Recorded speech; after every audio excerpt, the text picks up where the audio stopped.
Bonjour à tous, bonjour à toutes, je suis Louise Lespard du podcast La Clé des Champs, le podcast qui donne la parole aux agriculteurs. Aujourd'hui, on poursuit notre série dédiée aux rugbymen et women agriculteurs et agricultrices. Cela ne vous aura sûrement pas échappé, mais la Coupe du Monde bat son plein actuellement en France. De nombreux rugbymen sont issus de familles d'agriculteurs. Je voulais profiter de cette occasion pour essayer de comprendre pourquoi le monde agricole et le monde de l'Ovalie sont si intimement liés. Et aujourd'hui, j'ai le grand plaisir de me rendre à Yvrac, en Gironde, pour partir à la rencontre de Rémi Lamerat, joueur de rugby international et tout fraîchement viticulteur. Un beau matin du mois d'août, je suis partie sur son domaine, le domaine Grand Jour, pour découvrir le quotidien de ce passionné. Rémi est un joueur emblématique du top 14. Passé par le Stade Toulousain, Castres et Clermont, il a raccroché les crampons après 4 saisons à l'Union Bordeaux-Bègles. Il a également connu près de 20 sélections en équipe de France, rien que ça.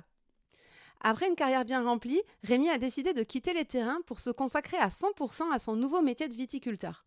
Et je pèse mes mots, Rémi est un véritable viticulteur. Je le précise car on connaît tout un tas de sportifs qui investissent dans le vin en suivant leur affaire de loin. Ce n'est pas le cas de Rémi qui a l'amour du métier et qui parle des vignes comme s'il avait fait ça toute sa vie. L'investissement personnel qu'il met dans son projet et ses connaissances sur le sujet m'ont vraiment impressionné.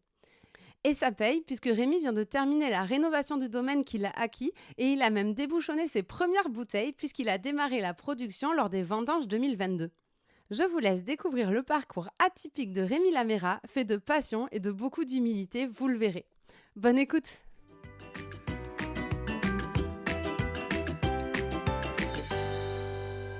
Bonjour Rémi. Salut Louise. Merci beaucoup de m'accueillir sur ton domaine. Avec plaisir. Pour démarrer, est-ce que tu pourrais te présenter et nous dire où c'est qu'on est actuellement ?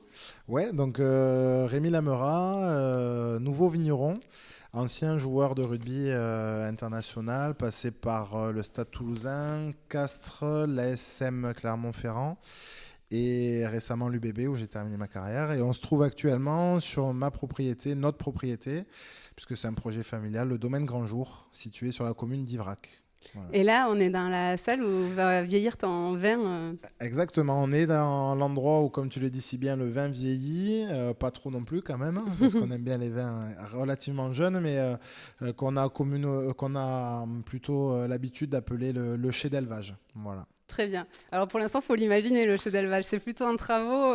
Ouais, il faut s'imaginer. C'est bientôt fini, mais effectivement, il y a encore quelques bricoles à faire. On remonte les vins pour tout te dire demain, qui sont dans le chai du voisin actuellement, en élevage aussi.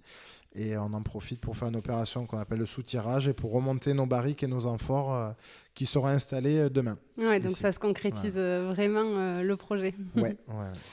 Et ça a été quoi le déclic pour toi de devenir vigneron ?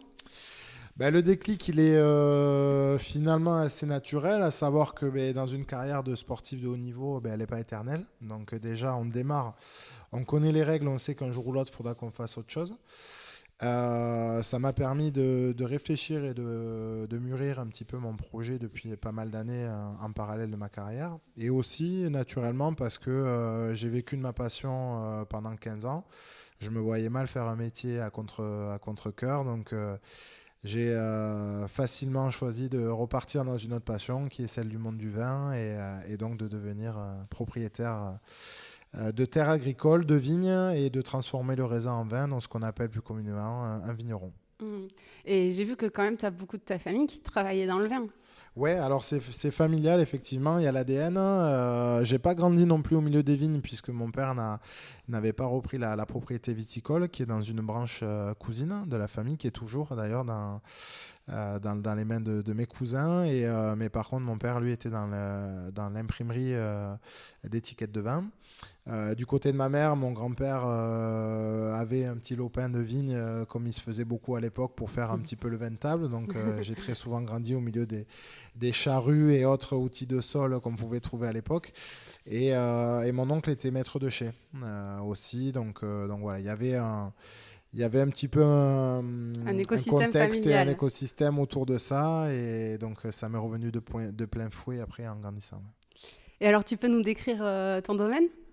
Ouais, alors le domaine Grand Jour, donc à Yvrac, c'est une petite propriété à taille humaine puisqu'on est sur 10 hectares et demi de vignes. Un petit peu de bois, un petit peu de terre nue et un bâtiment au milieu qui était à l'abandon il y a encore 3 ans.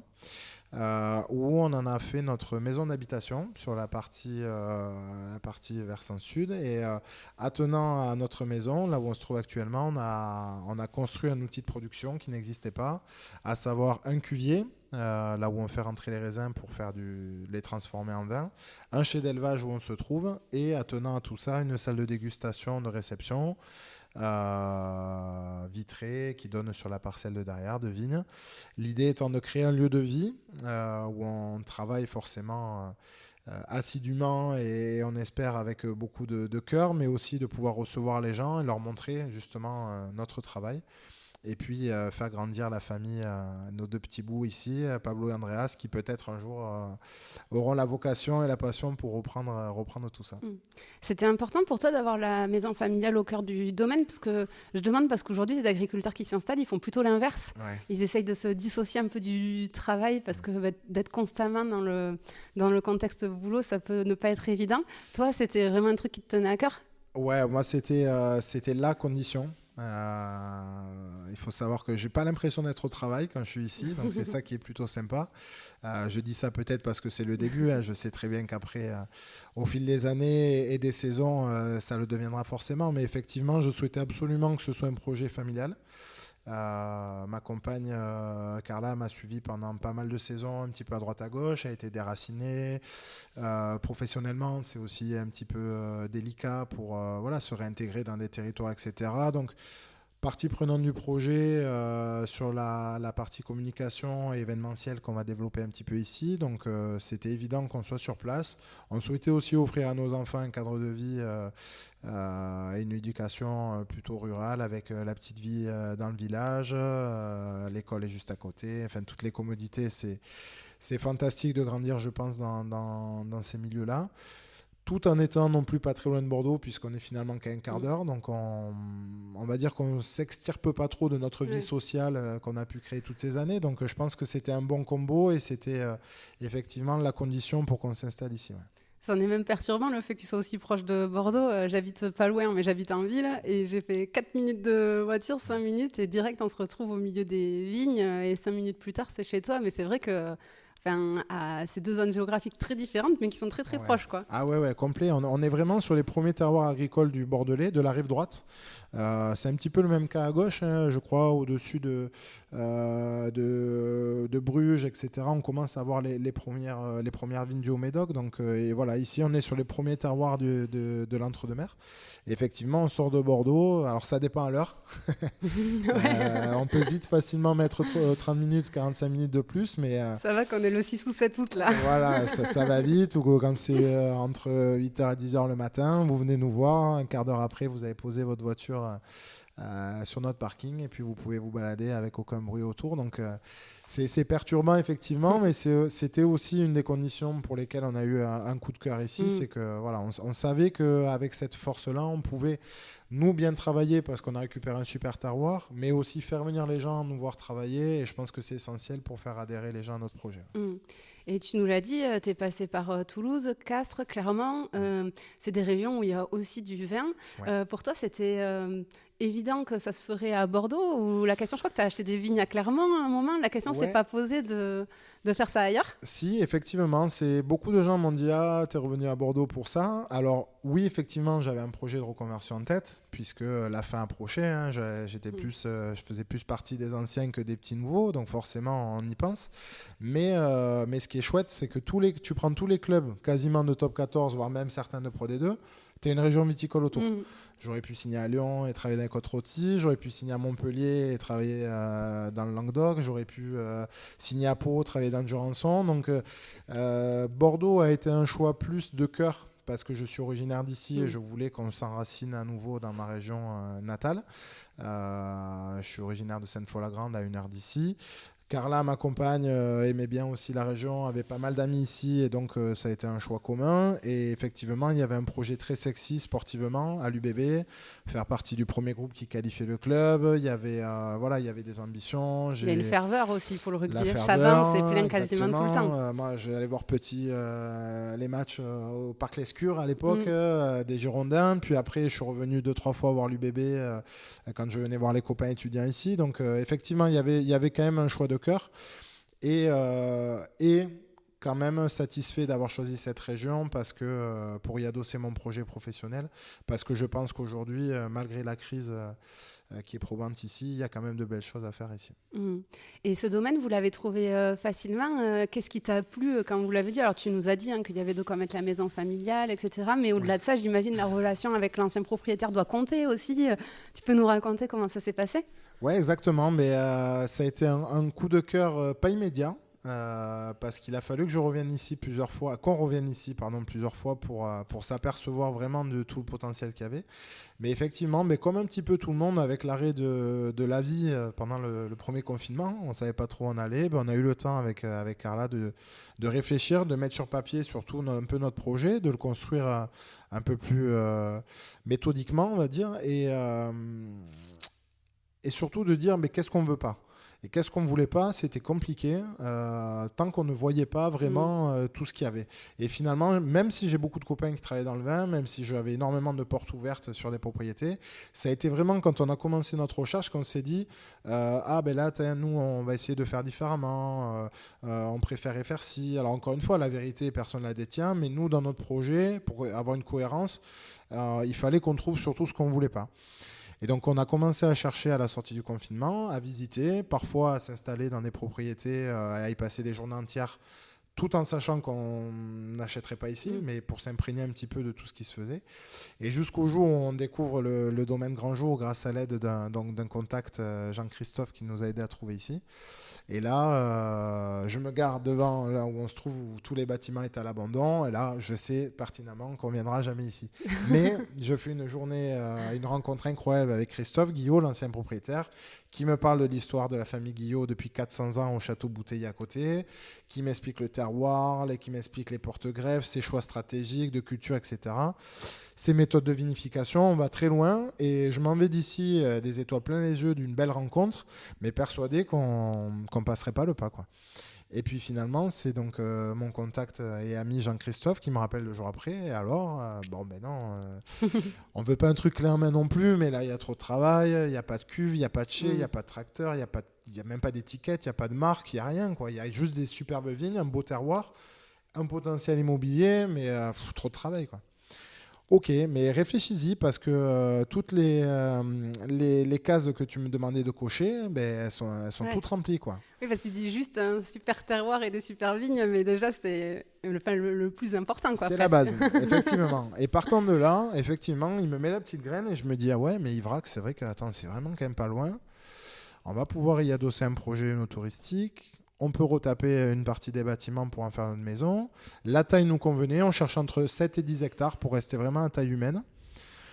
Il n'y a pas les cépages qu'on cherche, mais dans tous les cas, on avait des choix agricoles très, pas compliqués, mais un petit peu différents. Donc, c'était évident qu'on ne trouverait pas ces cépages-là.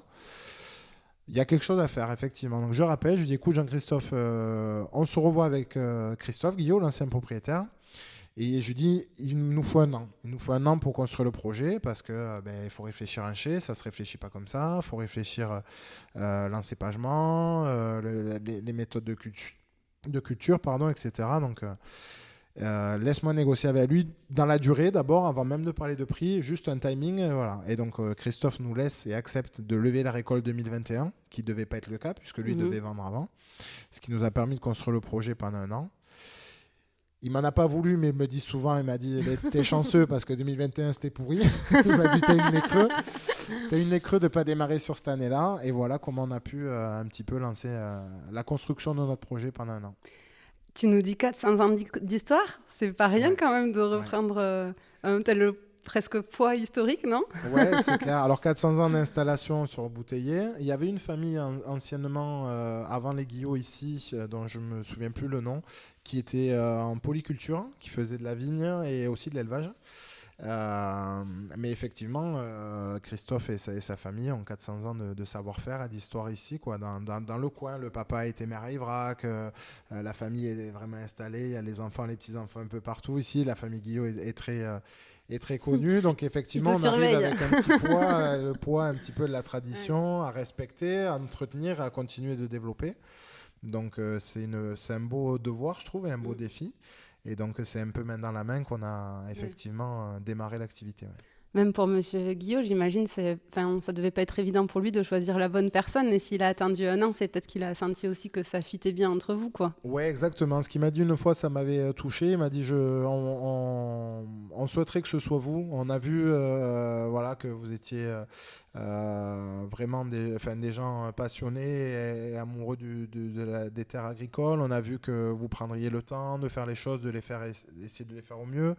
Le profil de la propriété était plutôt vers un investisseur qui se souciait plus du potentiel immobilier que du potentiel agricole. Et il me dit, voilà, avec vous et votre projet familial, on se sent... Voilà, on sent qu'on peut transmettre le bébé, on sera voisins, les relations se passent bien.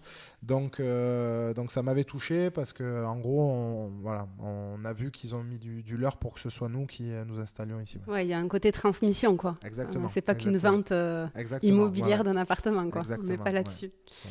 Et ok, donc vous choisissez ce domaine. Et alors là, j'arrive à la minute économie du podcast. Comment vous l'achetez après ? Alors, on construit donc le projet pendant 1 an, à force de travail avec la Chambre d'agriculture d'abord, qui m'a énormément accompagné, la SAFER, des avocats, des comptables et les banques. Puisqu'il faut aller toquer à la porte des banques une fois que notre projet nous semble à peu près cohérent. Donc là, beaucoup de travail d'affinage, d'adaptation, etc. On discute avec 2 banques dont les avis sont très distincts et assez éloignés. Donc ça complique un peu la tâche, puisqu'on est obligé de faire des projets un peu plus productifs, un peu plus valorisants, ou d'autres pensaient qu'il fallait un peu plus freiner, être un peu plus vers le marché. Donc ça nous fait 2 visions assez distinctes. On s'y perd un petit peu au milieu et jusqu'au jour où on décide de faire notre projet et advienne que pourra, un petit peu qui même me suivent. Et puis on a une ligne directrice. Oui, c'est toujours la difficulté en tant qu'entrepreneur de faire un business plan entre guillemets qui soit assez vendeur pour que les banques suivent, mais qui te correspondent aussi et que tu ne sois pas en train de courir derrière des résultats que tu peux pas obtenir pendant des années. Ouais, clairement. Et on s'est dit, au bout d'un moment, il faut qu'on essaie de faire nous ce qu'on souhaite et puis essayer de les convaincre avec ce que nous on veut réellement faire, quoi. Et donc là, ça fait partie de cette année de discussion jusqu'au jour où donc une banque nous donne son accord. Et donc ça a été très très constructif, les discussions. Et donc on part avec cette banque. Pas d'associés, malgré le fait d'avoir rencontré plusieurs entreprises de crowdfunding, mais comme on a la maison d'habitation sur place, qu'on a acheté donc ensemble avec Carla, la partie pro où je suis tout seul, moi sur la SCEA, du coup, la Société Civile d'Exploitation Agricole, et donc compliqué de faire rentrer quelqu'un ici, et on arrive à avoir un accord. Donc on signe fin 2021, on démarre et arrive comme un cheveu sur la soupe une rencontre incroyable qui est Ludovic Aventin, qui est le fondateur de Terrominis, dont j'avais beaucoup entendu parler et j'avais jamais tilté que je pouvais un jour faire appel à lui. Et Ludovic qui aide beaucoup de vignerons et de vigneronnes à s'installer en portant du foncier, en faisant rentrer plusieurs petits investisseurs dans des groupements fonciers viticoles, me dit mais tu te sens pas un petit peu seul, vous sentez pas un petit peu seul dans le projet? Si, effectivement. Donc je lui explique les difficultés de faire rentrer quelqu'un au capital ou même sur la partie foncière, et il me dit mais j'ai la solution. Il me dit, je le vois le midi, on remange ensemble le soir où je lui explique mon projet. Et il me dit, laisse-moi quelques semaines et on peut te bâtir quelque chose pour te permettre de t'aider déjà financièrement, de prendre un petit peu moins de risques dans ton projet. Et surtout, et c'est là où j'ai complètement matché avec lui et sa démarche, c'est que je te fais rentrer un paquet d'ambassadeurs qui tombent amoureux instantanément de la propriété, de ta philosophie de travail, etc. Et donc derrière, potentiellement, tu utilises des liens commerciaux, humains d'abord et commerciaux un petit peu partout en France. Et donc aujourd'hui, je les appelle mes aventuriers, mes aventurières. On a un groupe d'à peu près 180 personnes qui sont parties dans l'aventure avec nous, sans en connaître énormément de choses. Heureusement d'ailleurs qu'ils n'ont pas vu l'étendue du chantier, mais beaucoup nous soutiennent quotidiennement via un groupe WhatsApp où on leur envoie très souvent des nouvelles. Et aujourd'hui, on sent vraiment le travail d'équipe derrière. Et alléluia que j'ai rencontré cette personne. Mais du coup, qu'on comprenne bien, ça a mis à volo tout le projet que tu avais avec la banque était parti. Ou est-ce que ça a été complémentaire au final? Complémentaire. Okay. Ouais. On est parti à 100% avec la banque au début, puis ensuite c'est greffé fait ce projet Terra Minis 6 mois après, on va dire, le temps de juridiquement de construire les choses, de vraiment faire quelque chose de solide. Donc ils se sont occupés parce qu'ils ont toute une équipe là-dessus. Et moi, je me suis occupé quasiment de rien là-dessus. Et puis derrière, c'est venu en complément. Ok. Et donc, les avantages, c'est ce que tu nous disais, tu as plus l'impression d'être... Enfin, t'es moins seul, quoi, c'est ça pour toi ? Oui, ouais. Pour moi, c'est la plus-value du projet, au-delà de l'aspect financier qui n'est pas indéniable. Comme on avait réussi à monter quelque chose où la banque nous suivait, on n'avait pas ce besoin finalement forcément d'apport financier, même si effectivement il ne faut pas cracher dans la soupe, il fait du bien. Hein, voilà, on prend moins de risques nous personnellement. En revanche, là où on est énormément gagnant, c'est qu'on a récupéré une équipe de mecs et de femmes hyper motivés avec nous, qui sont tombés amoureux de la propriété, qui aiment notre façon de voir les choses, qui nous nourrissent aussi de leur expérience agricole dans d'autres endroits. Et donc, ça nous permet de nous sentir vachement moins seuls. Ouais. Ok. Et est-ce que, d'un autre côté, l'inconvénient, ça peut pas être justement de... tu as quand même combien 100 investisseurs à prendre en compte, que quand même, ça peut être une pression aussi d'avoir autant de monde au capital et d'aller dans le sens que... Ah, ok. Voilà, c'est là où, si tu veux, je vais recadrer un peu le contexte. Effectivement, j'aurais dû le dire d'avant, ils ne sont pas au capital. Je reste tout seul au capital, mais on a revendu une partie des terres.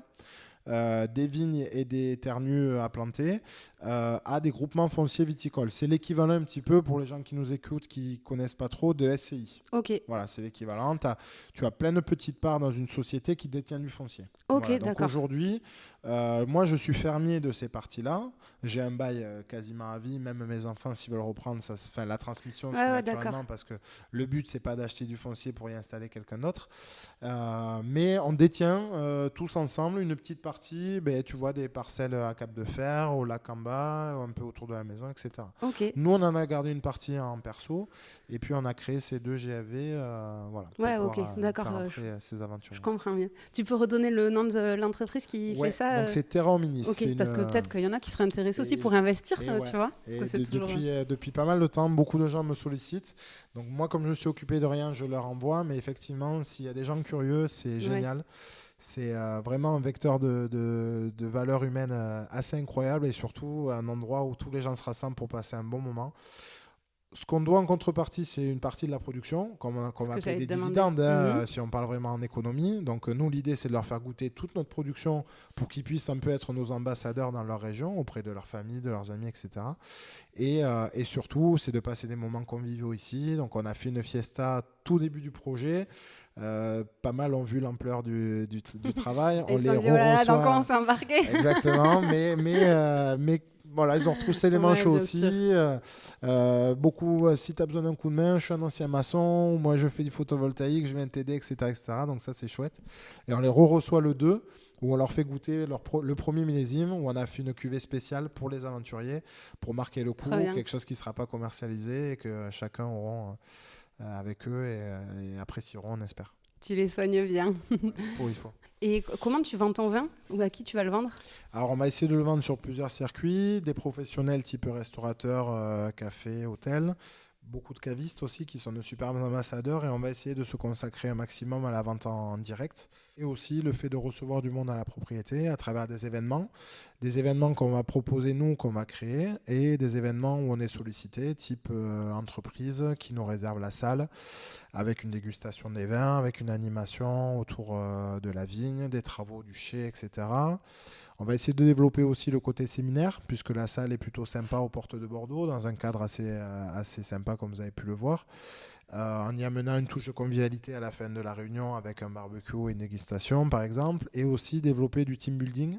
Les entreprises sont assez friandes du monde agricole et du monde du sport de haut niveau, donc on va essayer d'allier les deux à travers des petits ateliers, voilà. Et donc ces événements-là vont nous permettre de faire vivre la propriété, de proposer nos vins aussi en dégustation, et s'ils plaisent, les gens pourront venir à la propriété les récupérer, puisqu'on aura tous nos vins stockés ici. Ok, il y aura tout pour passer un bon moment. J'espère. Et donc tu achètes le domaine. Je crois que tu as récupéré certaines vignes, elles ont plus de 70 ans, de ce que j'ai vu. Là, aujourd'hui, c'est quoi ta vision? Tu vas en faire quoi de ce domaine? Quel vin tu veux produire? Quel cépage? Tu peux nous raconter un peu? Oula, ouais, il y a beaucoup Vous avez d'idées. 2 heures. Ouais, on a beaucoup d'idées. Il y a ce qui est réalisable à court moyen terme et ce qui est réalisable à long terme. Effectivement, on a récupéré un vignoble très hétérogène. On a des vieux merlots de 70 ans de moyen âge sur un terroir argilo-calcaire plutôt classique de l'entre-deux-mers. On a des jeunes vignes qui ont 4 ans, qui ont été plantées en 2019 par Christophe, l'ancien propriétaire. Donc des raisins complètement différents sur des sols complètement différents. On avait un îlot de 3 hectares de Cabernet Sauvignon qui était un peu trop volumineux au regard un petit peu de la proportion entre le Merlot et le Cabernet Sauvignon. Donc on a décidé, et ça c'était aussi un des facteurs quasi obligatoires de mon projet, c'était de modifier un petit peu l'encépagement et donc de réintroduire des vieux cépages notamment. Et on en a profité sur cette parcelle de Cabernet Sauvignon au terroir très calcaire, donc ça se marie très bien avec le Cabernet Franc, qui était le 3e cépage bordelais qui nous manquait un petit peu, de surgreffer 1,5 hectare de Cabernet Franc. Donc D'accord. On se retrouve des vieux merlots, des jeunes merlots, du Cabernet Franc et du Cabernet Sauvignon, 1,5 hectare de chaque. Et une vieille parcelle un petit peu à régénérer, qui était un petit peu moins en forme que les autres, qui avaient elle aussi plus de 70 ans de moyenne d'âge, mais qui bénéficie d'un système racinaire en place et d'une mémoire de la plante depuis toutes ces années. On a décidé de surgreffer 4 nouveaux cépages. 2 cépages qu'on appelle les vieux cépages anciens autochtones, donc girondins, le Casse-Tête et le Bouchalès, qui sont des cépages des années 1800, début des années 1900, qui ont été arrachés au profit des merlots, des cabernets, qui produisaient mieux, plus facilement et qui faisaient des vins plus sympas. Pour situer un peu ceux qui connaissent, ça correspond à la catégorie un peu des carménères et des petits verres d'eau qu'on retrouve quand même pas mal rive gauche, parce qu'on arrive à faire mûrir un peu plus là-bas, mais qui sont complètement oubliés. Et avec le réchauffement climatique, on revient à ces cépages-là qui mûrissent, qui sont plus résistants, qui débourrent plus tard, donc moins sensibles au gel, etc. On a surgreffé du Marcellan, qui est lui un cépage hybride du sud-est, un croisement entre le Grenache et le Cabernet Sauvignon, qui fait des vins rouges dont je suis absolument fan. Et on a surgreffé du Muscat Petit Grain, qui est le seul cépage blanc qu'on a actuellement à la propriété, mais dans le but de faire du vin orange. Donc c'est du vin blanc de macération, c'est-à-dire qu'on laisse le jus en contact des matières solides. Là où le blanc, normalement, on sépare de suite, là on laisse tout ensemble, ce qui donne la couleur orange et ce qui donne des vins blancs tanniques. Voilà, donc c'est des vins un peu plus de plat, c'est pas des vins d'apéro comme le blanc sec de l'entre-deux-mers, et c'est une technique qui nous vient de la Géorgie, qui fait le vin comme ça depuis des millénaires. Voilà. Ok, très bien. Il y a une forme d'innovation là dans ce que tu amènes, enfin en même temps de retour aux sources, mais tu nous as expliqué c'est plutôt pour des questions de production là pour le coup, d'adaptation au changement climatique et tout ça, mais aussi d'innovation dans les cépages. Tu me disais tout à l'heure aussi que tu voulais faire des vins plus, ou je crois que tu l'as dit au micro d'ailleurs, plus légers, plus punchy, qui vieillissent moins longtemps. Pour toi, pourquoi tu le fais et est-ce que ça te semble absolument nécessaire? Alors nécessaire peut-être pas. Mais moi je le fais parce que d'une, j'ai envie de me challenger en tant que vigneron, parce qu'aujourd'hui faire un super assemblage Merlot Cabernet c'est pas facile, mais personne n'a la recette, mais il y a des années de travail dans le Bordelais, donc avec un bon onologue conseil comme on a nous actuellement, David, qui maîtrise le sujet parfaitement. On arrive avec une belle matière première à faire des chouettes jus et des chouettes cuvées. Aujourd'hui, faire un bon casse-tête, un bon bouchalès, on ne sait pas trop. Il n'y a pas grand monde qui en fait, voire quasiment personne.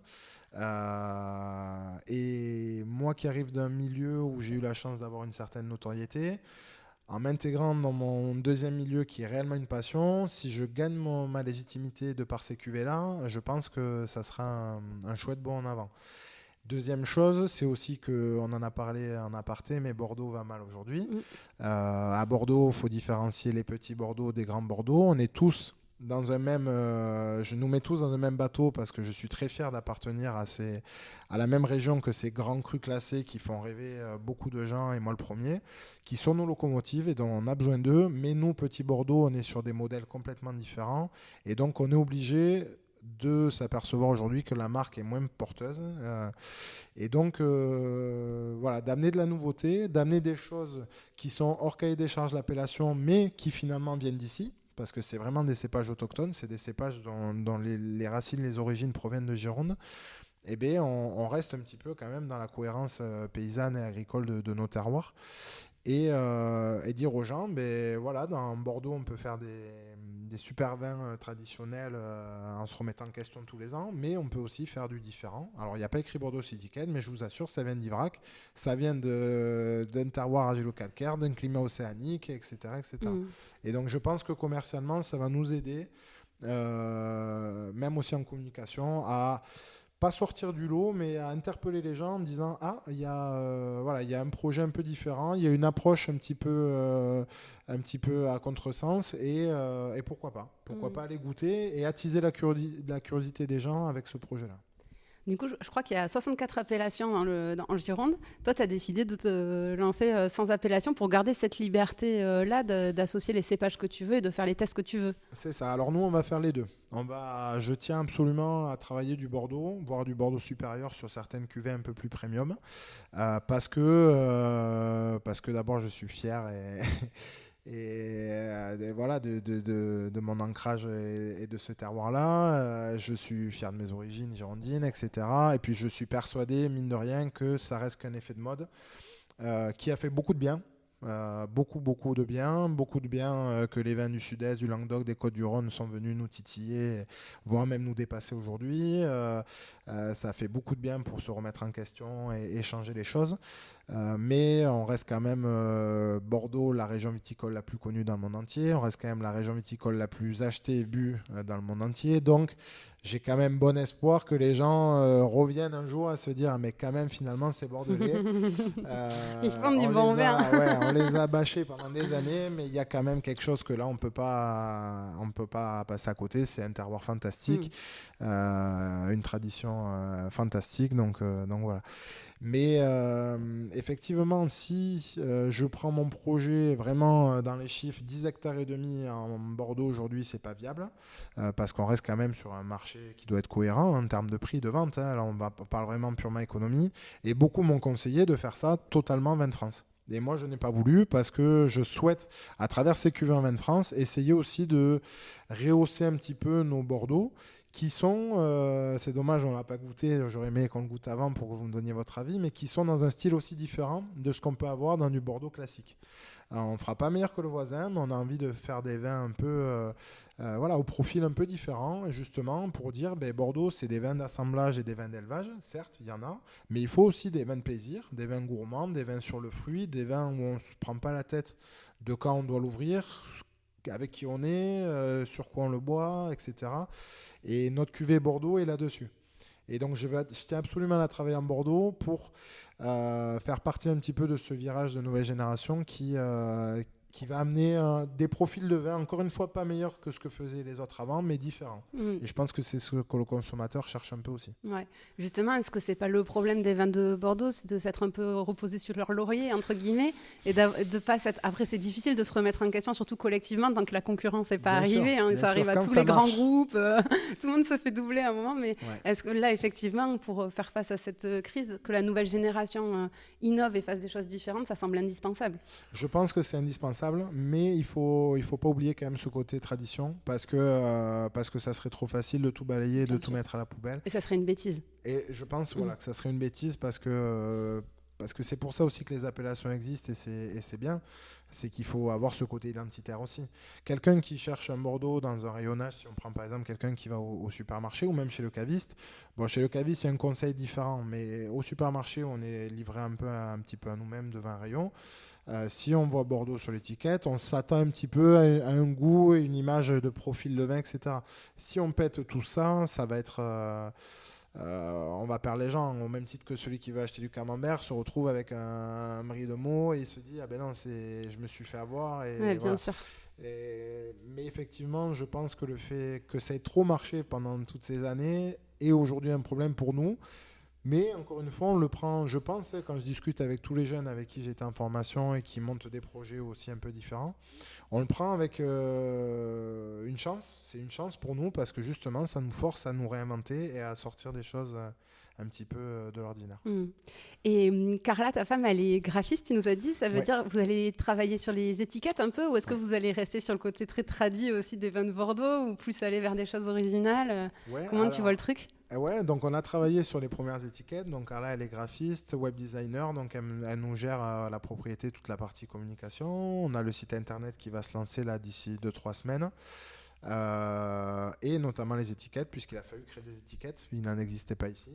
Donc on est parti sur quelque chose d'assez épuré sur la cuvée Bordeaux, mais là aussi on a essayé de changer un peu, pas de casser les codes, mais de changer un peu. On a fait une étiquette à l'horizontale, en mode paysage, où on a simplement notre logo, le nom de la propriété, le millésime et le nom de la famille La Meure Avigneronne. Avec l'appellation, toutes les mentions légales, l'adresse, etc. sur le côté. On en voit, on n'a rien inventé, on en voit des paysages comme ça, mais un peu moins Bordeaux, plus sur les vins du Languedoc, etc. Les vins espagnols aussi. Et donc on est parti là-dessus. On a fait une cuvée un peu originale cette année, un 100% Cabernet Sauvignon sans soufre ajouté, qu'on a sorti en Maine France, où là on a complètement cassé les codes. On est parti sur une bouteille bourguignonne. Une étiquette, un dessin un petit peu enfantin inspiré d'un dessin d'un de nos enfants, Pablo. Enfin voilà, vin de France. Donc là, plus trop de législation, on se laisse un petit peu porter par les inspirations. Et je pense que ça correspond vraiment au vin qui est à l'intérieur et à ce que va rechercher les gens, quoi. Quand on me dit, moi je veux un Bordeaux plutôt classique ou hop, à l'étiquette, ils voient de suite quel type de cuvée ils vont pouvoir goûter et sûrement s'orienter.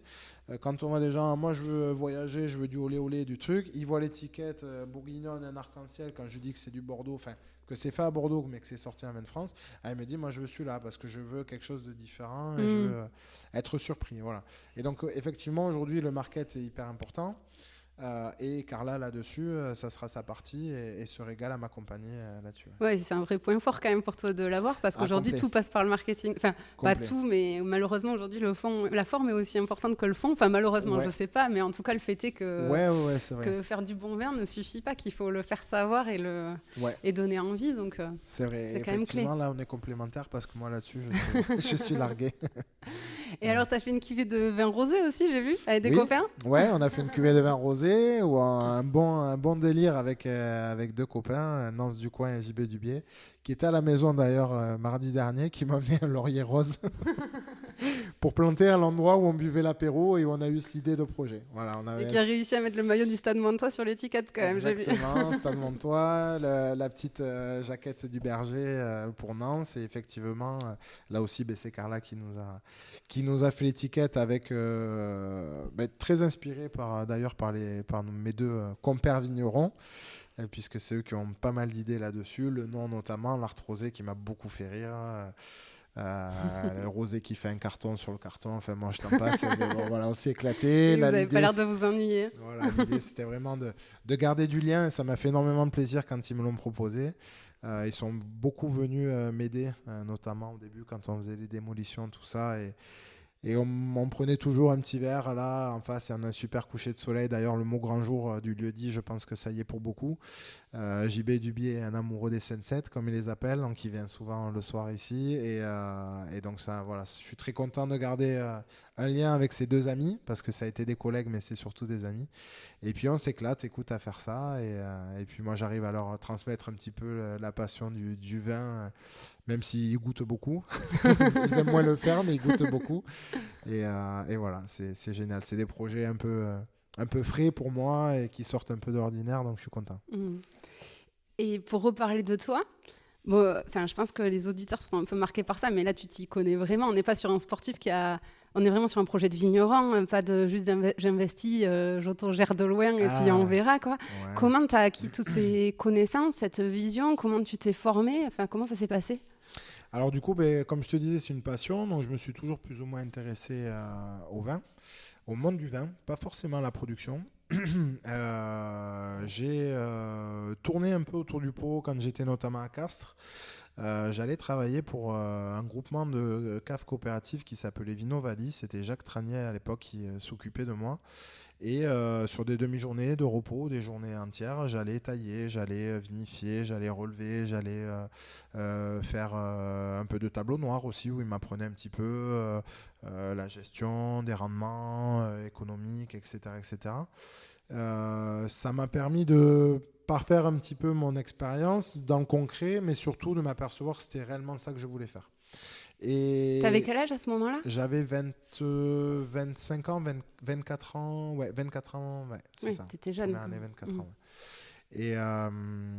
Et vraiment, c'est de là que je me suis dit, c'est vraiment ça que je veux faire, d'autant plus qu'en parallèle, j'ai rencontré donc un pépiniériste, Philippe Daïdé, avec qui je suis toujours en contact, du côté du vignoble gaillacois aussi, et Olivier Yobrega, qui est chercheur à l'IFVV, c'est un centre de recherche sur ces vieux cépages. Et ils ont un conservatoire à côté de Gaillac de plus de 500 cépages, des vieux cépages, des cépages classiques, des résistants. C'est des cépages qui sont créés par la main de l'homme. Ce n'est pas des OGM, c'est des croisements, au même titre que le marcelan, pour étudier comment on peut avoir une agriculture plus durable demain, avec moins de traitement, avec moins de sensibilité au gel, etc. etc. Et c'est lui qui m'a ouvert les yeux sur ces 2 vieux cépages que j'ai choisis en me disant mais viens goûter, toi qui es du Bordelais, qui a un projet en tête, viens goûter ces vieux cépages. Il m'a fait goûter du Saint-Macaire, du Mansin, alors pas le Mansin, petit gros Mansin qu'on a dans le Jurançon, le Mansin MANCIN, qui est un cépage que je ne connaissais pas, le Casse-Tête, le Bouchalès notamment, qui récoltait, qui vinifiait de façon la plus simple possible pour laisser la pureté du cépage. Et effectivement, à force d'y aller, de rencontrer Olivier, de discuter avec lui, de goûter, je suis tombé amoureux de ces 2 cépages. Je me suis dit, c'est cohérent pour mon projet, quoi. Donc tout ça, tu vois, le fait d'aller dans le vignoble, de savoir que c'était ça, le fait de trouver des idées un peu novatrices qui alimentaient mon projet, je me suis dit, bon, là, il faut que j'aille dans le concret. Il faut que je trouve une formation pure et dure, quoi. Sauf qu'avec l'emploi du temps de sportif de haut niveau, à cette époque-là, j'étais souvent sélectionné, ça gazait pas mal, donc pas le temps pour faire autre chose à côté. Et j'ai mis ça un peu en stand-by en continuant à m'alimenter de façon vraiment personnelle là-dessus, quoi. Et puis c'est en 2016, il me semble, que je démarre ma formation totalement par correspondance. Donc c'est quand tu es à Clermont, là. Ouais, c'est ça, à Clermont. C'est le CNED, donc c'est le CNED agricole qui s'appelle le CNEAC, qui est basé à Argenton, qui t'envoie des cours. Enfin, franchement, tu m'apprends un truc, je ne savais pas qu'il y avait un CNED agricole. Ouais, il t'envoie des cours. Alors, c'est très souvent des formations pour des gens qui sont déjà du métier, qui veulent évoluer. Donc, qui sont déjà plus ou moins en alternance ou déjà, voire même salariés dans des exploitations agricoles. Moi, c'était l'inverse. Je démarrais pas de zéro, mais pas loin. Mais je ne pouvais pas être alternant parce que mon emploi du temps ne le permettait pas. Et donc, je deal avec le CNEAC pour faire ça sur 4 ans au lieu de 2. Il m'envoie donc les cours. On rendait des devoirs par courrier. On pouvait avoir des profs par téléphone ou en visio ou lors de rassemblements qu'on faisait 1 à 2 fois par an. Et c'est là que je rentre vraiment dans le concret de la théorie et aussi de la pratique parce que j'avais 24 semaines de stage à réaliser par an. Pour combler un peu le déficit de terrain, il m'imposait de faire autant de semaines de stage pour alimenter vite et essayer d'apprendre vite sur le terrain. Et donc c'est là que je travaille à Clermont à la cave coopérative de Saint-Verny la première année et chez Benoît Montel qui est un vigneron lui indépendant au nord à Rion et que finalement je m'aperçois que c'est réellement la production que je veux faire et je passe mon BTS au lycée viticole à Bonn, mon BTS Viti-Eno, du coup viticulture-œnologie. Et puis voilà, et puis c'est comme ça que je deviens un petit peu légitime pour me mettre en recherche d'une propriété et de construire un projet agricole. Ça m'amène à la question de l'auditeur, parce que je demande à chaque fois que je vois un invité qu'est-ce qu'on veut lui demander. Et c'est Elodie qui te demande est-ce que tu es accompagnée par ton club pour faire tes études et est-ce que c'était pas trop difficile de concilier études et rugby parce que là, 24 semaines de stage avec ta vie de sportif pro, tu as combien de semaines de vacances Pas 24 quoi. Non, du coup, comment tu fais? Là, ça a été très intense, c'est vrai. Elodie, c'est vrai que les clubs sont très ouverts à ce qu'on ait des doubles projets. Dans la limite du raisonnable, à savoir que c'est bien pour l'ouverture d'esprit, pour se construire aussi en tant qu'individu, etc. Mais notre job premier reste d'être performant et productif pour notre employeur, quoi. Donc ça, je comprends tout à fait. Castres m'avait beaucoup aidé en créant une cellule reconversion et c'était eux qui m'avaient mis en contact avec Vinovali, qui était un des partenaires du club. À Clermont, je me suis un petit peu débrouillé tout seul, mais effectivement, le club était au courant. On avait même fait des démarches un petit peu administratives pour tout ce qui était assurance, où voilà, il fallait que je sois assuré, je manipulais du matériel dangereux, etc. Donc, ils m'avaient aidé à faire mes démarches-là. Les clubs ont des passerelles avec des écoles de commerce ou immobilières du coin, mais pas le CNEC. Par contre, effectivement, il y a 2-3 fois où j'arrivais directement à l'entraînement en finissant avec l'équipe de nuit dans le pressoir, quoi. Donc c'était voilà, la période des vendanges et des vinifs était toujours plus ou moins délicate parce que c'est très très intense sur la partie vin. Effectivement, il fallait assurer aussi au niveau des entraînements et du rugby. Et donc ça a été quelques semaines agitées. Le plus compliqué, c'était de s'organiser. Une fois qu'on avait trouvé notre rythme d'organisation, j'ai arrivé à tout faire tout ça. Et aujourd'hui, après avoir eu 2 enfants, heureusement que j'ai les fait avant parce qu'effectivement, là, ça serait impossible. Ouais. Ouais. Mais tu dis que c'était des périodes délicates, mais encore plus parce que tu as besoin de ton corps pour travailler et qu'il y a des risques de blessures avec la fatigue quand tu dors pas la nuit, que tu pars à l'entraînement. En plus, tu en as connu des blessures graves tout au long de ta carrière. Je crois que tu fais 2 fois les croisés. C'est pas des choses qui te trottaient dans la tête là quand tu cumulais tout et que tu étais fatigué? Si, bien sûr. Je me disais, est-ce que ça vaut le risque? Est-ce qu'il vaut mieux pas que tu attendes la fin? Effectivement, j'y ai pensé beaucoup de fois, mais en fait, le fait de le prendre comme ça, c'est un petit peu comme, tu sais, quand tu fais la bringue le samedi, puis tu rejoues le samedi d'après, tu sais que tu as pris un gros caramel et qu'il faut que tu assures encore plus. et donc, tu sais, tu as tous tes sens en alerte. L'adrénaline, tu tiens. Voilà, je pense que c'est un côté dopamine ou adrénaline qui est en toi et qui te dit, bon, mais là, voilà, c'est maintenant qu'il faut assurer parce que justement, les facteurs à risque, y en a pas mal. Donc, ça s'est bien passé. Tu vois, finalement, le fait de faire autre chose m'a énormément fait de bien dans la tête, m'a libéré et je me suis aperçu que le rugby, c'était vraiment mon métier, mais qu'il fallait que je le prenne avec beaucoup d'amusement, quelque part, de voir les mecs au quotidien. Enfin, tu vois, en allant dans un autre monde de travail, je me suis aperçu de la chance. Je me suis re-aperçu de la chance qu'on avait, tu sais, quand tu arrives à un moment, un stade de ta carrière. Et donc, j'ai pris ça comme du positif, finalement. Et puis, bon, j'ai eu de la chance, je me suis pas re-blessé. Mon employeur ne pouvait pas m'approcher parce que ça s'était bien passé. Mais, effectivement, je serrais les fesses, comme on dit, quand j'étais trop fatigué et qu'il fallait que j'assure à côté. Ouais, et puis le fait que tu vois que ton projet de reconversion il se concrétise, j'imagine qu'effectivement ça te libère la tête parce que il n'y a pas que le rugby et tu prends conscience aussi que le rugby a une fin, donc il faut en profiter. Ouais, complet. C'est vrai. Je pense avec du recul que ça m'a plus apporté, sauf à la fin, où quand je suis vraiment rentré dans le concret, ça a été compliqué les 2 dernières années, mais quand j'ai démarré vraiment à me dire allez, je vais me former, je vais passer du temps sur mon temps libre, etc., quitte à passer à côté de temps de repos qui était essentiel, ça m'a fait plus de bien dans la tête et je pense que tout se joue là-haut, donc après ça coulait de source derrière, quoi. Et quand tu arrives à l'UBB, j'imagine que c'est un élément clé sans que tu nous racontes tout, mais de la négociation aussi quand même, de dire j'ai ce double projet à côté, tu es obligé de le mettre sur la table avec le club quand tu arrives dans un nouveau club ou pas forcément, c'est ta vie privée de joueur, tu fais ce que tu veux et ça rentre pas en ligne de compte? Alors ça rentre en ligne de compte, mais tu n'es pas obligé forcément de le partager. Et quand j'arrive à Bordeaux, j'ai pas encore mon projet en tête. D'accord. J'ai l'idée de travailler dans le monde du vin et notamment de la production. Je ne sais pas si c'est en parallèle de ma carrière, parce que moi l'idée c'était de le faire à la fin. L'opportunité ici s'est présentée relativement tôt par rapport à ce qu'on souhaitait, sauf que comme il y avait autant d'investissement de temps en termes de travaux, de restructuration, il valait mieux démarrer avant. Demain, on tombe sur quelque chose un petit peu clé en main. Je pense que je ne me lance pas avant la fin de ma carrière, tu vois, pour maîtriser un petit peu les deux, etc.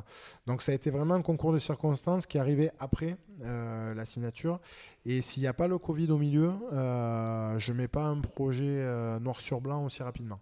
J'ai toujours mon idée, je continue toujours à me former, à me balader, à rencontrer les gens, à échanger, à toujours voir ce que je veux pas, etc. etc. Mais je ne me lance pas aussi rapidement dans la chose. Donc j'ai pas pris en traite le club en n'ayant pas parlé, puisque c'était pas du concret pour moi. Et effectivement, après non plus, puisque comme tu l'as dit, on fait un petit peu ce qu'on veut à côté, sachant que j'avais qu'une seule activité salariée, donc que ça posait pas forcément de problème. Et là, donc, tu viens de finir ta carrière au mois de juin. Ouais. Finalement, est-ce que tu n'es pas content que les choses elles soient faites plus rapidement que prévu? Parce que j'imagine la fin d'une carrière pour un sportif de haut niveau, c'est pas rien quand même, c'est le deuil d'une vie d'avant un peu. Ouais. Toi, comment tu l'as appréhendé? Est-ce que finalement, le fait que tu aies un projet qui soit autant enclenché, ça t'a pas aidé à passer le cap plus facilement peut-être que d'autres, quoi? Ouais, peut-être. Alors, je sais pas, je suis pas dans la tête des autres, mais je le prends plus comme une grosse fête. Tu vois, j'ai vécu la fin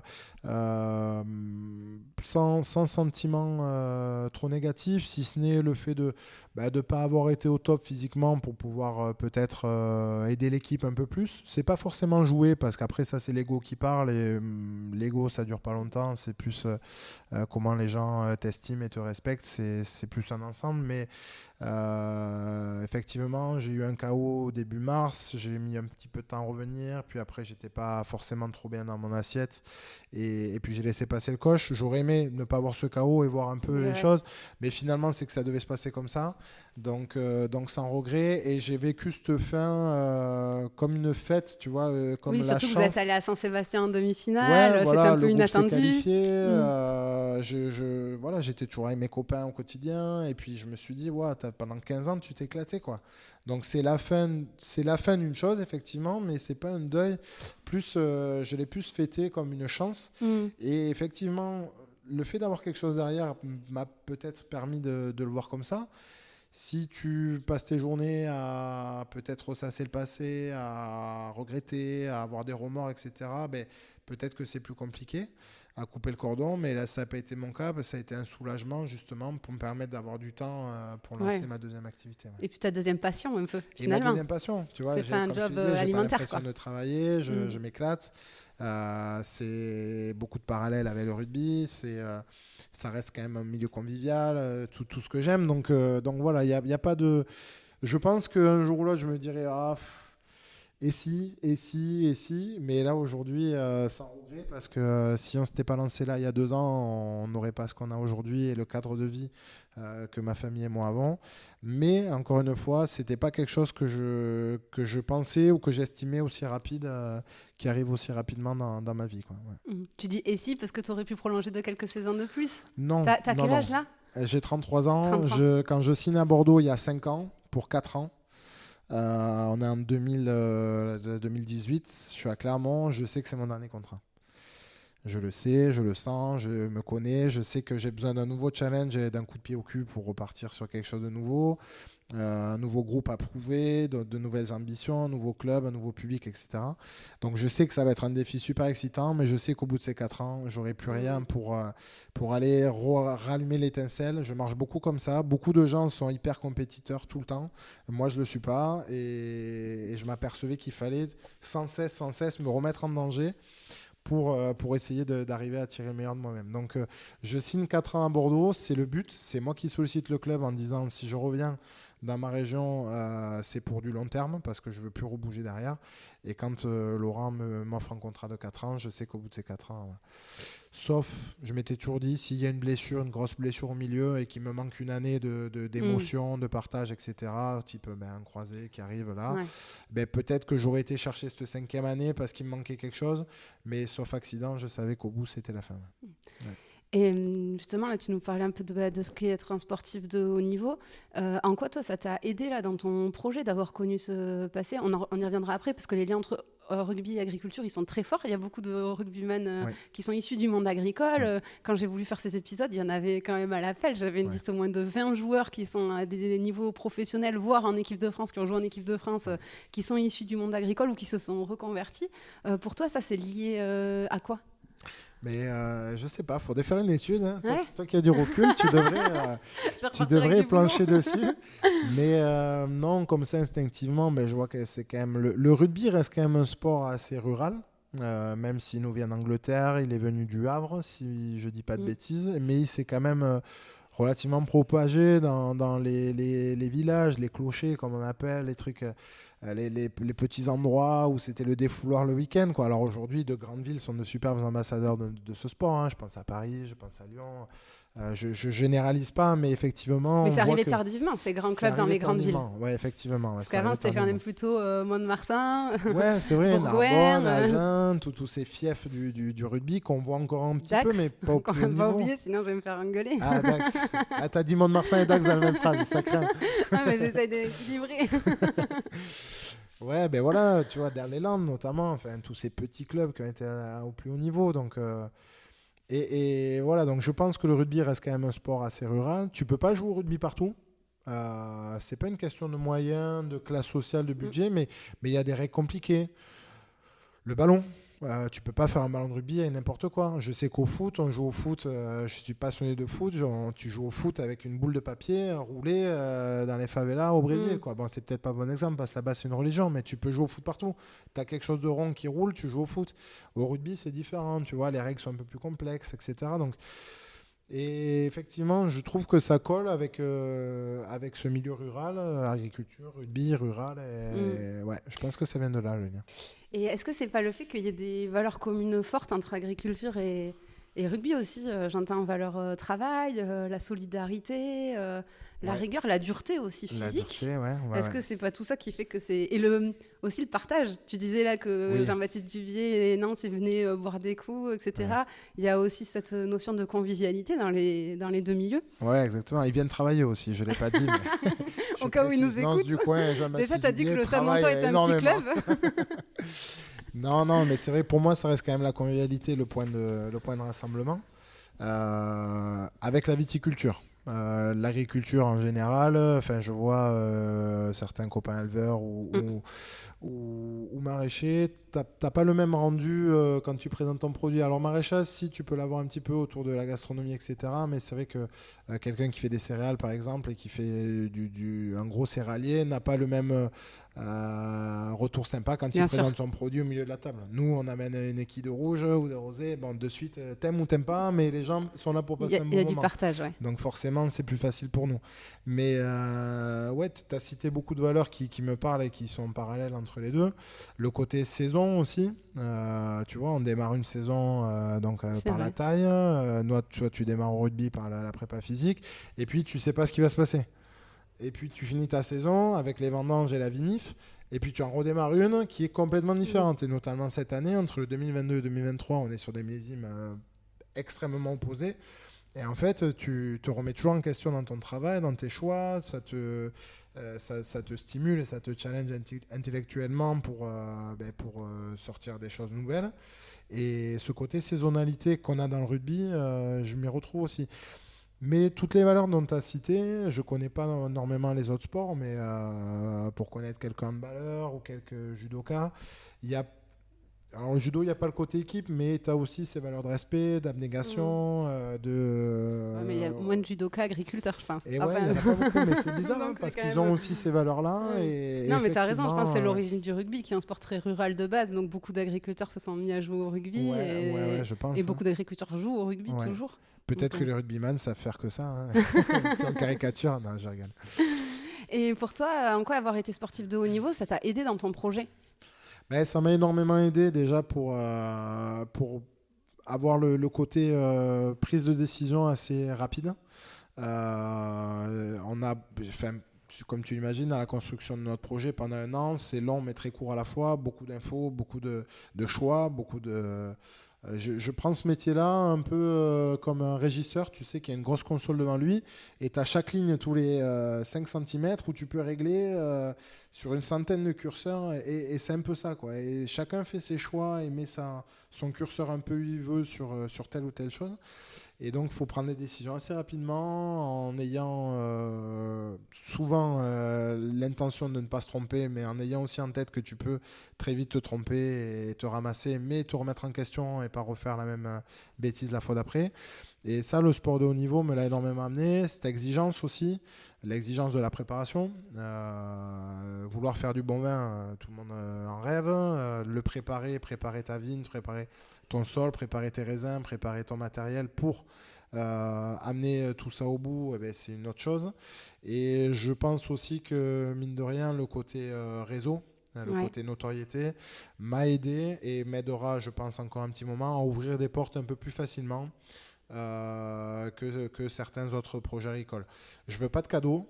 Je veux surtout pas qu'on m'achète mon vin parce que c'est Rémi Lameral, l'ancien joueur de rugby, parce que ça va marcher 2 ans et on ne verra pas mon côté passion là-dedans. Mais par contre, pour avoir des avis d'experts, pour avoir des contacts, pour avoir des rendez-vous rapides, etc., ça m'a beaucoup aidé et ça m'a permis de respecter ce délai d'1 an pour construire mon projet. Et est-ce que le côté mental aussi, le fait que d'être sportif de haut niveau, alors je ne sais pas si ça se cultive sûrement, mais à la base, tu dois avoir quand même un mental solide qu'après tu travailles. Ça t'aide pas aussi de rebondir quand il y a des difficultés, de ne pas se laisser abattre et de s'accrocher, quoi? Si, bien sûr, forcément. Alors, le sport de haut niveau nous inculque ça, mais je pense que c'est le sport en général. Beaucoup d'autres personnes qui ne sont pas du milieu du sport ont ces capacités aussi, mais peut-être le développent naturellement. Et nous, on a de suite ce truc de on joue le samedi, tu gagnes, tu perds, tu te remets en question pour rejouer le samedi après. Donc ça devient presque institutionnel sport, et normal. Voilà. Ton cerveau, il est entraîné. Exactement, on est entraîné et donc on sait qu'une difficulté pour nous, c'est juste un obstacle. C'est pas la fin du monde, c'est pas on baisse les bras, on jette tout à la poubelle. Et donc ça permet justement d'avoir cette faculté de prise de décision assez instantanée, de dire bon mais là je me plante, mais là je fais différemment et puis voilà. Et pas se morfondre ou pas aller chercher des compétences ailleurs, même si parfois c'est utile. Et j'associe beaucoup ça au côté instantané de la prise de décision. Et là-dessus, effectivement, ça m'a aidé. Le sport en général, parce que le sport de haut niveau est très exigeant là-dessus, mais je connais d'énormes compétiteurs qui le sont aussi en étant des sportifs amateurs, et parfois certains plus que des sportifs professionnels. Et nous, si tu veux, là où c'est un peu plus décuplé, c'est ce côté compétitivité, où effectivement, la chasse au titre, la chasse à la performance pour aller chercher des sélections, la chasse à l'ego aussi, l'ego, de donner le meilleur de soi-même pour exister dans un groupe, pour aider tout un club, toute une ville entière, etc. Et ça aide aussi à essayer de toujours chercher, j'allais pas dire l'excellence, mais d'avoir cette rigueur, d'essayer de ne pas se satisfaire de l'à peu près, quoi. Et là-dessus, le sport de haut niveau, et notamment le sport international, te permet d'avoir quelques outils pour s'en sortir là-dessus. Et les freins, pour toi, c'est quoi le fait de... En quoi ça te... Des fois, ça peut être un obstacle d'avoir été sportif de haut niveau dans ton projet? L'assistanat. Alors là, je vais te dire, c'est très bien. J'en ai beaucoup profité, mais on ne fait pas grand-chose avec des gens qui ont l'habitude d'avoir le cul dans le coton, quoi. Et il y a eu un moment où on s'est dit, attends, le rugbyman, il faut le choyer, il faut choyer sa famille, ses enfants, il faut limite lui remplir le frigo avant qu'il arrive dans son nouveau logement, etc. Ça a du bon pour certains cas, comme les étrangers qui arrivent de très loin, qui n'ont pas de famille, pour aider pour les compagnes à s'intégrer, les enfants, trouver l'école, etc. Mais au bout d'un moment, c'est un métier, mais on reste quand même des êtres humains et il faut se débrouiller et se la faire un peu tout seul, quoi. Et l'assistanat, depuis tout jeune, j'ai mon petit-déj de près, le midi pareil. D'ailleurs, ça va me manquer, ça. Voilà, on te lave le linge, le linge, je m'entends d'entraînement, quoi. Enfin, et tu as un petit côté où tu as du mal à c'est pas t'engager, mais tu as du mal à te responsabiliser par rapport à ça, quoi. Donc là-dessus, heureusement, on va dire qu'il y a quand même les parents et l'éducation qui rentrent en jeu, enfin la famille en général. Et pour le coup, là-dessus, j'étais assez tranquille. Mais il y en a certains où je me dis, voilà, faut les laisser un peu se tromper aussi. Il faut nous laisser nous tromper pour qu'on se construise un peu nous-mêmes, individuellement, pour ensuite le transposer au collectif. Mais le fait d'être toujours dans un cocon, d'être toujours en groupe, etc., et bien, quand tu arrêtes, tu es tout seul. Et si tu t'en sors pas tout seul et que tu sais pas t'en sortir tout seul, tu fais comment, quoi. Voilà. Est-ce que le côté notoriété aussi, que tu l'as dit, est un avantage, peut aussi être un inconvénient, dans le sens où tu peux un peu attirer les mauvaises personnes, entre guillemets, qui viennent plus parce que c'est Rémi Laméra que pour le projet, ou qui peuvent te proposer des trucs qui brillent un peu et... Oui, ça y fait. Alors, des mauvaises personnes, je n'irai pas jusque-là, mais effectivement, c'est pas la Pas cible. avec les bons, plutôt, au-delà de mauvaises personnes, c'est pas avec Les les bonnes bonnes motivations. intentions, je vois ce que tu veux dire. Parce qu'effectivement, je sais qu'il y aura des gens qui viendront dans un premier temps découvrir le vin de Rémi Laméra, et c'est là où il faut qu'on soit bon déjà dans le produit, parce que ce sera notre juge de paix, et après dans le discours et la philosophie qu'on va laisser transpirer, justement en les faisant venir, en leur montrant un petit peu comment on travaille, pour qu'ils s'aperçoivent que c'est pas... voilà, que c'est pas une danseuse qu'on s'est achetée, comme on le dit un petit peu grossièrement à l'époque, avec 2-3 ronds ramassés pendant ta carrière. Hop, allez, on se fait plaisir avec une propriété viticole pour avoir un vin sympa, et puis voilà quoi. Donc effectivement, ça peut être un tort, mais je pense que ça sera quand même plus bénéfique, que ça m'apportera plus de bonnes choses Bien que de sûr. mauvaises choses. Là où j'ai beaucoup travaillé dans mon projet, effectivement, c'est dans le temps, hein, parce qu'on parle d'un projet de vie. Donc, j'ai fait du rugby pendant 15 ans, mais je serai peut-être vigneron pendant 30 ou 40. Il faut que ça dure, quoi. Il faut pas que ce soit du one-shot, parce qu'il y a la Coupe du Monde, parce que c'est encore frais, on se souvient de lui, etc. Et donc, effectivement, j'ai pris cette notion en compte dans la construction de mon projet. Je veux que les gens viennent ici et qu'au bout de 2-3 ans, le rugbyman soit complètement oublié, et que ce soit le vigneron qui ait pris le dessus avec le produit, encore une fois, puisque ce sera le produit qui sera le juge de paix. Justement, pendant plusieurs fois dans l'interview, tu as utilisé le mot légitimité, crédibilité. Ouais. Tu sens que tu as besoin de faire tes preuves est-ce que plus encore que quelqu'un de lambda, quoi? Alors j'aurais toujours besoin de faire mes preuves, comme tout le monde, mais effectivement, comme tu le dis, plus qu'un autre, parce que déjà c'est une reconversion, parce que, encore une fois, on me connaît en tant que rugbyman, mais pas en tant que vigneron, et parce que tu peux vite être associé au sportif qui a gagné un peu d'argent et qui se fait un petit délire à s'investir 10 hectares à Bordeaux pour faire son petit vin. Donc je pense que oui, j'aurais les projecteurs un peu plus braqués sur ici. Alors, peut-être pas avec des mauvaises intentions, mais voilà, il faudra peut-être que je me loupe un peu moins que les autres, même si on va se louper comme tout le monde, et c'est évident. Le moins possible, j'espère, mais on va forcément un jour se tromper sur certaines choses. Et voilà, le fait qu'on communique beaucoup aussi autour de mon projet, il y a énormément d'attentes, tu vois. C'est chouette, ça nous fait une couverture, une com géniale. On essaye de retransmettre aux gens notre passion et l'amour qu'on a pour notre projet. Mais si ça ne suit pas derrière au niveau du produit, ou que ça ne suit pas dans le service sur le no-tourisme, on va peut-être vite redescendre de notre piédestal un peu plus facilement que quelqu'un qui est taiseux et dont on ne parle pas beaucoup. Mais ça, je connais ça dans le sport. Donc, oui, c'est la même mécanique. Voilà, la critique fait aussi partie du métier. Tant qu'elle est constructive, il faut l'accepter. Et puis voilà. Ça te paraît plus difficile de réussir ton exploitation dans un contexte concurrentiel comme le vin, ou d'avoir réussi à percer dans le rugby, qui est un sport ultra populaire? Le challenge te paraît là actuellement plus grand que ce que tu as fait? Oui, 10 fois plus. Ah ouais. Ouais. Parce que l'autre, tu l'as déjà fait, en vrai. Ouais, alors je l'ai déjà fait, mais j'ai eu de la chance pour réussir à le faire, parce qu'il y a beaucoup de facteurs qui rentrent en jeu pour faire une carrière. Et indéniablement, il y a un facteur chance, qu'on le veuille ou non, qu'on ne maîtrise pas. Mais il est là. Il y a le travail, c'est évident. Il y a du talent ou pas au début, mais il y a surtout un facteur chance. Parce qu'il y a beaucoup de demandes et très peu d'élus, on va dire, entre guillemets. Et par contre, le secteur agricole, là, on ne travaille pas qu'avec nous-mêmes, quoi. On travaille avec la nature, et la nature, elle est impardonnable. Elle est magnifique à la fois. Elle est aussi magnifique qu'impardonnable. Donc moi, demain, j'aurais beau mettre la dose de travail décuplée par rapport à ce que j'ai pu mettre dans ma carrière, une motivation extraordinaire, etc. Si demain soir il grêle et que je me prends des grelons de la taille d'une balle de baseball en 3 minutes, là je peux rien faire. Et t'as beau être le plus talentueux, le meilleur vigneron, le plus beau terroir, etc. Et on est tous logés à la même enseigne. Et c'est ça qui est assez chouette et frustrant à la fois, c'est que tu as une donnée que tu ne maîtriseras jamais, c'est le climat. Et là-dessus, ça me paraît un challenge 10 fois plus compliqué à relever que ce qu'on a dans le rugby, où on arrive, à part ce facteur chance, à quasiment tout maîtriser. Ouais, ici, la partie que tu maîtrises pas, elle est plus grande, quoi. Ouais, ouais, ouais. J'ai prévu pour les interviews rugby spécial Coupe du Monde deux rubriques, le portrait croisé et le tac au tac. Ouais.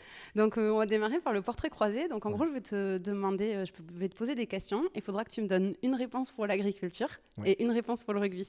Ok. Alors, ton meilleur souvenir? Alors, mon meilleur souvenir donc pour l'agriculture, c'est le premier jour de vendange de millésime 2022, qui est notre premier bébé, mine de rien. Et pour le rugby, mon meilleur souvenir, ça a été le tour d'honneur du dernier match de l'équipe à domicile contre Pau cette année, où il y avait ma maman en tribune qui était très émue. Et ce jour-là, je me suis aperçu finalement de la chance que j'ai eue de vivre ma passion pendant 15 ans. J'étais avec mes 2 enfants et Carla, et beaucoup d'autres familles et d'autres amis. Et c'est aussi pour ça que je disais que je l'ai pris comme une fête. C'est que je me suis dit, waouh, génial, toutes ces émotions vécues. J'ai des titres forcément, des choses, des sélections qui restent des moments incroyables. Mais ce moment-là restera celui qui m'a procuré le plus d'émotions. Ouais. Ton pire souvenir? Mon pire souvenir ici, donc j'en ai pas énormément, mais il y en a un qui m'a particulièrement marqué. C'était 3-4 mois après qu'on ait racheté la propriété. Il y a eu 3 nuits de gel d'affilée sur le millésime 2022, qui est un millésime, on n'a pas été très épargné. Et après un match contre La Rochelle, je m'en souviendrai toujours, à Bordeaux, après les réceptions, les obligations qu'on a d'aller voir les partenaires, les supporters, je me retrouve ici à 2h du mat, juste derrière, avec mon thermomètre, assis par terre. Et là, la solitude. Voilà. Et là, il a beau geler, si tu peux rien faire, enfin si tu peux faire des choses, mais nous on n'avait pas les moyens de mettre en place de la lutte. Oui, et puis c'est pas hyper efficace non plus, c'est beaucoup de... Ouais, il y a des choses efficaces, d'autres moins, mais effectivement, je me suis dit, ah ouais, c'est vraiment ça le stress, quoi. Tu vois, je me suis dit, j'étais stressé avant des matchs au Stade de France ou en tournée en Nouvelle-Zélande, des choses comme ça, mais rien à voir, encore une fois, avec ça. Et là, je me suis dit, bon, si je gèle, je perds tout, quoi. Ça fait 3 mois que tu es là. Et ça a été un souvenir vraiment négatif, parce que je me suis senti impuissant. Et au final, il n'a pas gelé? Et il a gelé, mais la nature est tellement belle que c'est reparti de plus belle quelques jours après. Voilà. Sauvé. Ouais. Surtout que si je me souviens bien, c'était pas un match contre La Rochelle qui restait dans les annales. Dernière pénalité à la fin, on avait perdu, donc c'était la soirée. Il fallait mieux que j'aille me coucher. Voilà. Et puis au rugby, ça reste forcément les blessures. Hein. Ouais. Les blessures, donc comme tu l'as dit, 2 fois le genou, ça a été 2 moments compliqués, mais qui finalement, encore une fois, comme l'agriculture, ça m'a permis derrière de faire la carrière que j'ai fait, parce que je me suis remis en question et que ça a été vraiment un tournant dans ma carrière. Donc ça restera un très mauvais souvenir le jour J, mais heureusement que j'ai vécu ça pour la suite. Ouais, parce que sur ton hygiène de vie et tout ça, peut-être... Ouais, la préparation, l'anticipation, la prévention aux blessures, etc. De belles rencontres derrière en rééducation, une approche du travail différente. Et puis tout simplement au pied du mur, parce que c'était ma 2e, j'étais tout jeune, j'avais rien prouvé, j'avais tout à prouver. J'étais en fin de contrat, donc tout était réuni pour que je me banane et que j'arrête ma carrière à 21 ans. Et puis c'est là que je me suis sorti les doigts, comme on dit. Tes mentors? Alors mes mentors, dans la viticulture, j'en ai pas mal. Je vais en citer 2 qui sont le plus présents avec moi au quotidien, mais effectivement j'ai eu la chance de tomber sur des gens très bienveillants envers moi. Donc c'est David Arté qui est notre œnologue conseil, avec Romain qui travaille à la propriété avec moi, qui est un ami d'enfance. Et David nous accompagne énormément sous toute la partie chai. Et Benoît Montel, qui est le vigneron dont je vous parlais, chez qui j'ai passé mes stages pour mon BTS à Clermont-Ferrand, qui est devenu aujourd'hui un ami, qui est un vigneron incroyable, qui fait des vins fantastiques et surtout qui a une approche du métier géniale, et avec qui je m'associe sur un projet de vigne dans le Puy-de-Dôme, donc à côté de Clermont-Ferrand, où on a racheté 3 petits hectares de terre et on va planter ensemble une vigne et qu'on va développer ensemble. Voilà, c'est vraiment les 2 personnes qui m'aident énormément dans le vin. Ouais. Et au rugby, alors j'en ai tellement aussi, c'est dur d'en choisir un.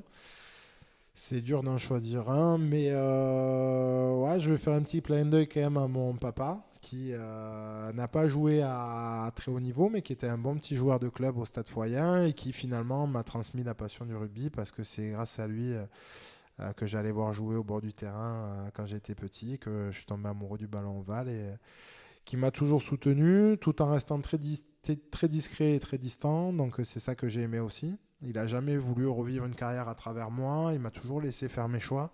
Et surtout, il a pris le choix avec... mes parents ont pris le choix ensemble à l'époque de me laisser partir à 15 ans. Chose qui, au Stade Toulousain. Au Stade Toulousain, chose que je ne ferai pas moi aujourd'hui en tant que parent. donc merci à eux de m'avoir permis de vivre mon rêve. Et puis voilà. Donc mon papa, mon mentor rugby. Ouais. Ce que tu préfères dans ton quotidien, est-ce que tu préférais du coup pour le rugby ?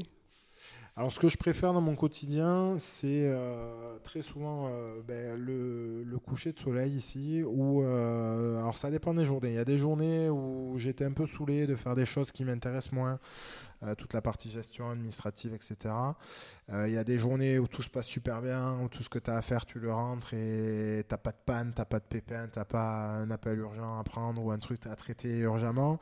Et le soir, tu es là, tu es devant avec tes enfants et puis Carla, on est là, il y a ce beau coucher de soleil et tu te dis, waouh, j'en ai chié aujourd'hui, mais ça vaut le coup parce qu'on est là et on kiffe trop le truc, quoi. Donc là, aujourd'hui, c'est mon moment préféré. Il y en a moins l'hiver, mais l'été, c'est quelque chose que je savoure et qui me permet de recharger les batteries pour le lendemain. Et au rugby, le quotidien, c'est assez bizarre parce que les journées se ressemblent très peu, mais s'il y a quand même quelque chose que j'aimais par-dessus tout, c'était après les matchs, c'était de communier avec les supporters. Qu'on ait gagné, qu'on ait perdu, il y avait toujours un petit moment de partage d'émotions et je pense qu'aujourd'hui, c'est vraiment ça qui va manquer, c'est les émotions dans ce sport et ouais, c'était ce que je préférais. C'est là que tu disais ça vaut le coup d'en chier autant et de t'accrocher dans les moments compliqués parce que tu vis des choses que tu peux pas vivre ailleurs. Ouais. Bon, je te souhaite de créer des émotions dans le vin, que quand les gens ils le dégustent, ils te disent qu'il est excellent et que tu te dises que ça vaut le coup. Et on va passer à la dernière rubrique, c'est du tac au tac. Alors je t'ai prévu quelques petits choix, il faut que tu me dises celui que tu préfères. Okay. Alors, marquer un essai ou goûter ta première cuvée ? Goûter ma première cuvée. Ouais. Vestiaire ou chez ? Vestiaire. Bagarre générale ou tournée générale ? Ouais, tournée générale. Il y en a eu plus. Mi-temps au tournoi destination ou pause café pendant les vendanges ? Mi-temps au tournoi destination. Jouer centre sur un terrain ou être au centre de tes vignes ? Être au centre de mes vignes. Transformation ou vinification ? Vinification. Transformation, j'en ai pas mis beaucoup. Mettre un bouchon à ton adversaire ou débouchonner ta première bouteille ? Ouais, débouchonner la première. Ouais, quand même. C'est plus facile et ça fait moins mal. Tu te souviens de ce moment-là, du débouchonnage de ta première bouteille, de quand vous l'avez goûté ? Ouais, je me souviens. Ah ouais, la première, on s'en souviendra très longtemps. Ouais. De quasiment tout. Premier raisin récolté, la première mise en bouteille. Ça a été la naissance du premier bébé, donc je pense que ça là on la retiendra. C'est l'accomplissement. Ouais. Super. Bon, écoute, pour terminer, est-ce que tu pourrais nous dire où c'est qu'on peut suivre l'actualité du domaine Grand Jour, vous contacter si on a une demande ? Ouais, alors l'actualité, donc Carla s'occupe de nos réseaux sociaux. On est présent sur Instagram, Facebook et TikTok. Où on a envie de faire des petites vidéos sympas. Et ensuite, on a donc le site, comme je vous disais, qui sera en ligne d'ici la fin du mois d'août pour résumer un petit peu tout ce que je vous ai dit, la partie vin, la partie réceptive, les premières cuvées qui ont été mises en bouteille il y a 3 mois qui vont commencer à être commercialisées. Et puis, en essayant d'être le plus complet, vous donner le plus de nouvelles et surtout vous donner envie de venir nous voir ici. Pour voir un petit peu notre propriété, comment on travaille et goûter nos vins. Et donc LinkedIn aussi sous le nom de Rémi Laméra. Oui, effectivement, LinkedIn aussi avec une page perso. J'essaie de relayer pas mal d'informations de la propriété et rester connecté. Il y aura quelques offres sympas, notamment pour la Coupe du Monde. Super. Bon, merci beaucoup pour ton temps. Je te souhaite à vous d'être venu nous voir. Beaucoup de réussite. Je ne doute pas qu'il y a l'air d'avoir tous les ingrédients pour que ça fonctionne. Donc, c'est tout ce que je te souhaite. C'est sympa. À bientôt. Merci Louise. Et voilà, c'en est fini pour aujourd'hui. Vous souhaitez aller plus loin dans la découverte de l'agriculture ? Si vous êtes dans une entreprise qui travaille au contact du monde agricole, sachez que la Clé des Champs propose des formations à cet effet. L'objectif ? Mieux connaître les réalités du métier d'agriculteur pour vous permettre de mieux performer dans votre job. Après avoir suivi un module e-learning où des experts reconnus vous expliquent les enjeux auxquels est confronté le monde agricole, vous partez passer une journée en immersion à la ferme avec vos collègues et maximum par groupe de 5 pour un véritable vie-ma-vie d'agriculteur. L'occasion de passer de la théorie à la pratique et de profiter d'un temps d'échange privilégié avec l'agriculteur qui vous reçoit. Plus d'informations et inscriptions sur www.laclédeschamps-podcast.fr. Et avant de partir, dernière chose, si le podcast vous plaît, n'hésitez pas à lui mettre une note 5 étoiles ou à en parler autour de vous. Ça m'aide énormément à faire connaître le podcast. Merci beaucoup et je vous dis à très vite.